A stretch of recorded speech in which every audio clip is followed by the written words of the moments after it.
மேடையில் இருக்க பெரியவங்க எல்லாருக்கும் வணக்கம். மகேஷ் அண்ணனுக்கு என்னுடைய வணக்கம். உதய் சார் வணக்கம் சார். உதய் சாருக்கு ஆக்சுவலாக போர் அடிச்சிருக்கும்னு நினைக்கிறேன். 3 நாளாக தொடர்ந்து என்ன தான் பார்த்துட்டு என் கூட தான் பேசிகிட்டு இருக்காங்க. நான் இப்போ மகேஷ் அண்ணன்ட்டே சொன்னேன், நாளைக்கு ஈவினிங் 7 மணிக்கு எனக்கே டவுட் வரும், ஐயோ நீங்கள் நம்ம பார்க்கவே இல்லையே, சாரையும் பார்க்கல மகேஷ் அண்ணனையும் பார்க்கல அப்படின்னு சொல்லி.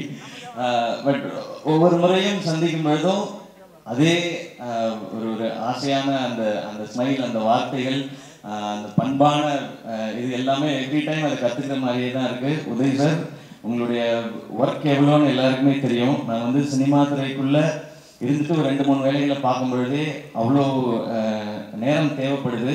ஆனால் நீங்கள் ரெண்டுத்தையும் பேலன்ஸ் பண்ணி இவ்வளோ வேலைகளையும் பார்க்குறதுன்றது உண்மையிலேயே ரொம்ப ஆச்சரியமாக இருக்குது சார். அதை வந்து கற்றுக்கணும்னு நினைக்கிறேன்.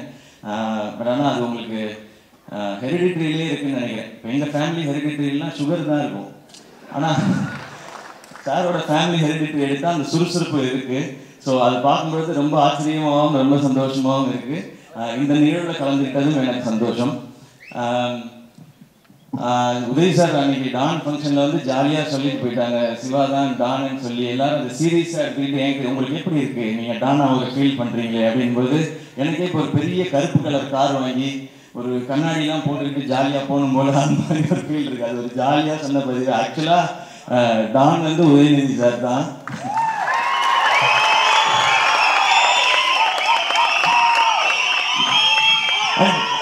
டானுக்கு நிறைய விளக்கம் இருக்கு.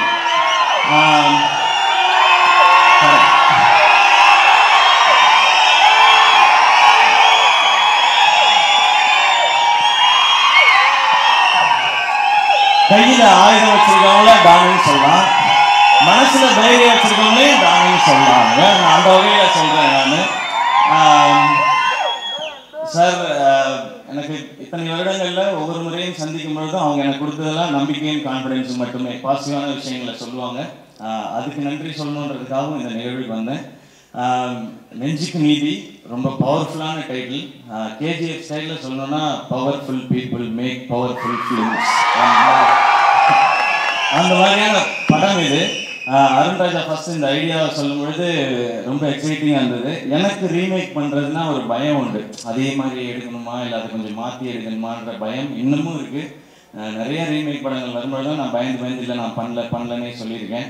ஆனால் அது தைரியமாக எடுத்து அந்த கன்விக்ஷனோட மொத்த டீமுமே பண்ணியிருக்கிறாங்க. இந்த பாட்டு ட்ரெய்லர் எல்லாத்தையும் பார்க்கும்பொழுதே தெரியுது. இந்த படம் நிச்சயம் இது நல்ல படம் அப்படிங்கிறது இப்போவே தெரிஞ்சிருச்சு. இது எவ்வளோ பெரிய வெற்றி படம்ன்றது கண்டிப்பாக மே 20ஆம் தேதி தெரிஞ்சிடும். என்டையர் டீமுக்கும் வாழ்க்கை. ஃபஸ்ட்டு டீசர் வரும்பொழுது அந்த யூடியூப் கமெண்ட்ஸில் போய் படித்தேன் நான். இது நம்ம நண்பன் நம்மளுடைய டீம்லேருந்து வர படம்ன்றதுனால நான் போய் படித்தேன் நான். அப்போ அதில் ஒரு கமெண்ட் இருந்து ஜாக் ஸ்னைடர் அப்படின்னு சொல்லி ஒரு வேர்ட் போட்டிருந்தேன். எனக்கு அன்றைக்கி தான் தெரியும், அவர் பெரிய இயக்குனர்னு நினைக்கிறேன் ஹாலிவுட்டில். அது மாதிரியான ஒரு ஃப்ரேம் இருக்குது இந்த படத்துலன்னு சொல்லி எனக்கு அதை படிக்கும்போதே ரொம்ப கோஷம் தான். இன்றைக்கி வந்து யூடியூப் கமெண்ட்ஸில் போய் இந்த மாதிரி கமெண்ட்டை படிக்கிறதே கஷ்டம். ஏன்னா இந்த இது சார்பாக வெற்றியடைய வாழ்த்துக்கள், அந்த இது சார்பாக வெற்றியடைய வாழ்த்துக்கள், சார்பாக வெற்றியடைய வாழ்த்துக்கள்னே படிச்சுட்டு அதுக்கு நடுவில் இப்படி ஒரு கமெண்ட் பார்க்கும்போது ரொம்ப சந்தோஷமாக இருந்தது. தினேஷ் கிருஷ்ணன் பிரதர் அவரோட தான் கனா ஒர்க் பண்ணோம். அருண்ராஜா, தினேஷ் கிருஷ்ணன் பிரதர், அந்த தமிழ் திபு, இந்த என்டையர் டீமும் வந்து தமிழில் ஒரு படம் எடுத்து அந்த திரைப்படத்தை சைனா வரைக்கும் கொண்டு போயிருக்கிறாங்க. அந்த என்டையர் டீமும் அந்த பெருமையை ஏற்படுத்தி கொடுத்த அந்த டீம் மீண்டும் ஒரு பவர்ஃபுல்லான படத்தோட நெஞ்சுக்கு நீதின்னு வந்திருக்கிறாங்க. இவங்க எல்லாரோடையும் நான் நண்பனாக இருக்கிறது எனக்கு எப்பவுமே மிகுந்த சந்தோஷமான விஷயம். பட் அருண்ராஜாவோட நண்பன் நான் சந்தோஷமாக சொல்லிட்டு இருந்தேன். இன்றைக்கி அவனை பெருமையாக சொல்கிற அளவுக்கு அருண்ராஜா ஒவ்வொரு படத்துலையும் அவனை வந்து மாற்றிக்கிட்டே இருக்கான். அருண்ராஜா, எனக்கும் ஒரு படம் பண்ணுறா, ஒரு கதை சொல்லு, நீ ஒரு நல்ல படமாக ஒன்று சூப்பராக பண்ணணும்னு எனக்கும் ஆசையாக இருக்குது. உன் கூட ஒர்க் பண்ணணும்னு. கனாலில் ஒரு 15 நாள் தான் ஒர்க் பண்ணேன். சீக்கிரம் ஒரு நல்ல கதையாக எனக்கும் சொல்லு அப்படின்னு இந்த மேடையில் எல்லா சார்பாகவும் நான் கேட்டுக்கிறேன். Please help me. அருண்ராஜா வந்து நான் காலேஜில் நாங்கள் சீரியஸாக பேசின நாளே கிடையாது. ஒரு நாள் கூட நாங்கள் சீரியஸாக பேசினதே இல்லை. அவன் இப்போ கனா மாதிரி ஒரு படம், நெஞ்சுக்கு நீதியா மாதிரியான ஒரு படம், இதுக்குள்ளே இருக்க விஷுவல் வசனம்லாம் பார்க்கும்போது இவன் நம்ம கூட தானே படித்தான், நம்ம ஊரில் தான் நான் இப்படிலாம் பண்ணுறான் அப்படின்னு என்னை ஆச்சரியப்படுத்திக்கிட்டே இருக்கான் ஒவ்வொரு முறையும். அருண்ராஜா, இது தொடரணும், இந்த வெற்றி தொடரணும்.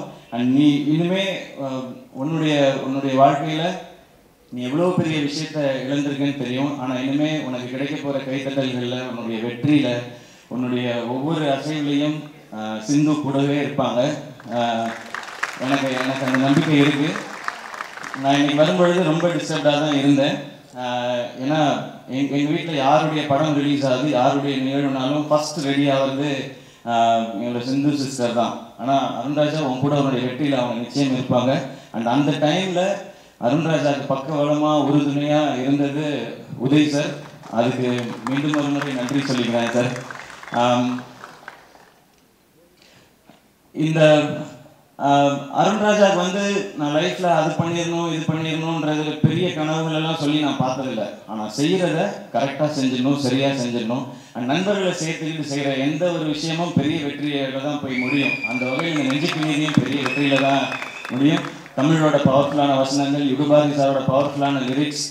யுகபாரதி சார் சொன்னார் அவருடைய நண்பர் சிவகார்த்திகேயன்கிட்ட கேட்டுக்கலாமேன்னு சொல்லி. இதில் இருக்கிறதெல்லாம் உண்மையான பாட்டு சார், உண்மையான லிரிக்ஸ். அதை என்கிட்ட கேட்க முடியாது, அதுக்கு வாய்ப்பு இல்லை. இது உங்களை மாதிரி ஆட்கள் தான் இதை எழுதணும். இந்த மாதிரி படைப்பு இன்னைக்கு எப்படி பாலாஜி சொன்னாரோ இந்த சமுதாயத்துக்கு தேவைன்ற மாதிரி ஒவ்வொரு காலகட்டத்திலையும் இந்த மாதிரியான படைப்புகள் இருக்கும், வரும். அது என் நண்பன்கிட்ட இருந்து வருதுன்னு நினைக்கும் போது எனக்கு உண்மையிலேயே ரொம்ப பெருமையாக இருக்குது. இந்த படத்தை தயாரித்த Boney Kapoor sir, thank you so much for giving this big opportunity to my dear friend. அவன் இந்த மாதிரி பெரிய நிறுவனங்களோட பெரிய மனிதர்களோட இணைஞ்சு படம் பண்ணுறான்னு நினைக்கும்போது அதுவும் ஒரு எக்ஸ்ட்ரா சந்தோஷம் தான். நான் அருண்ராஜாட்ட கனா முடித்தோன்னு சொன்னது தான், அருண்ராஜா அடுத்த படம் இங்கே பண்ண வேண்டாம், நம்ம நீ வெளியில் போய் பண்ணு, அப்போ தான் நீ யார் அப்படிங்கிறது உனக்கும் தெரியும், இந்த உலகத்துக்கும் தெரியும் அப்படின்னு சொல்லி சொன்னேன். அதுக்கான ஒரு தருணம் அவன் யாருன்றதை அவன் கண்டுபிடிச்சான். இந்த படம் எடுத்ததில் இந்த உலகத்துக்கும் இன்னும் பெருசாக தெரியும்னு நம்புகிறேன். And entire team, technical team அவங்க சப்போர்ட் பண்ண. திபு ஒன்ஸ் அகெயின் ஒரு சூப்பரான மியூசிக், பயங்கர சோல்ஃபுல்லாக பயங்கரமாக இருந்துச்சு ட்ரெய்லராக பார்க்கும்பொழுது. உனக்கு வாழ்த்துக்கள்.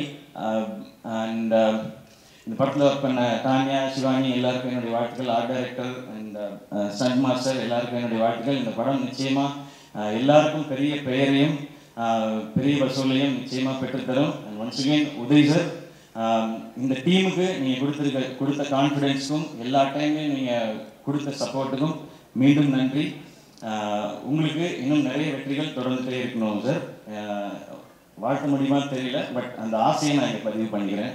வந்திருந்த பத்திரிகை, தொலைக்காட்சி, இணையதள பண்பலை நண்பர்கள் எல்லாருக்கும் வணக்கம், நன்றி. நெஞ்சுக்கு நீதி மே 20ஆம் தேதி ரிலீஸ் ஆகுது. தியேட்டரில் படத்தை பாருங்கள். தேங்க்யூ.